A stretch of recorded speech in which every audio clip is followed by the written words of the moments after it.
i famílies. Aquest és un vídeo per ensenyar-vos una mica com funciona Google Classroom i quins apartats són els més importants. Quan obriu el Google Classroom trobareu vosaltres, no us espanteu, només una d'aquestes classes. Per exemple, la classe de tercer B. Cliqueu a la vostra classe i veureu aquest panell d'aquí. Hi ha 4 apartats que jo considero que són molt importants. Els 3 primers són aquestes 3 pestanyes que veieu aquí dalt. La primera, que posa taulell d'activitat, és un recull de totes les coses que van succeint en la vostra aula.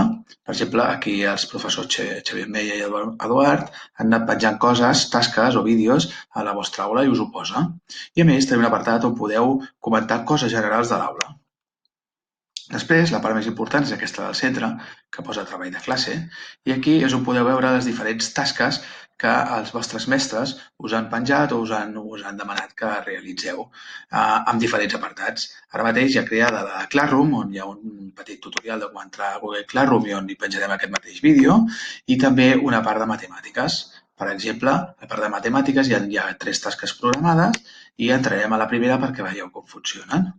Aquesta és una tasca inicial per accedir a un web on es poden realitzar activitats de matemàtiques. Aquí hi ha les instruccions, també hi podeu trobar algun vídeo incrustat o algun document penjat. És important que sempre doneu a la part de mostrar la tasca, perquè aleshores realitzeu la tasca dins. Per exemple, tindreu aquest apartat de comentaris de classe per realitzar comentaris públics que tots els nens i nenes de la classe poden veure respecte a la tasca, algun dubte, etc. o enviar-li comentaris privats al mestre.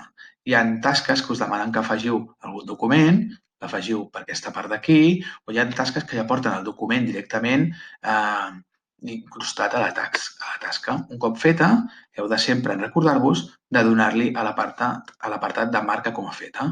I aquí també teniu un apartat de comentaris privats. Si el comentari que voleu fer és un comentari privat pel mestre, en lloc de posar-lo a la part de comentaris de la classe, l'heu de posar a la part de comentaris privats. Tirem enrere i, com podeu veure, hi ha diferents tasques i cada cop n'hi haurà més.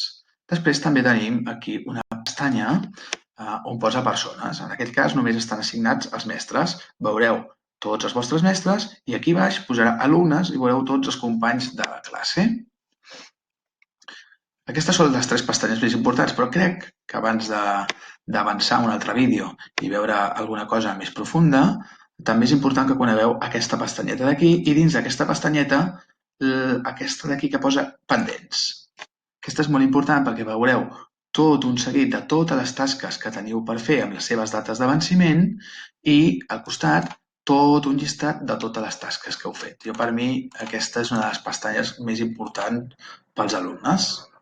Per tornar, tornem a classes, seleccionem la classe de tercer B en el nostre cas i aquí tornem a tenir la part de taulell d'activitat, treball de classe i persones.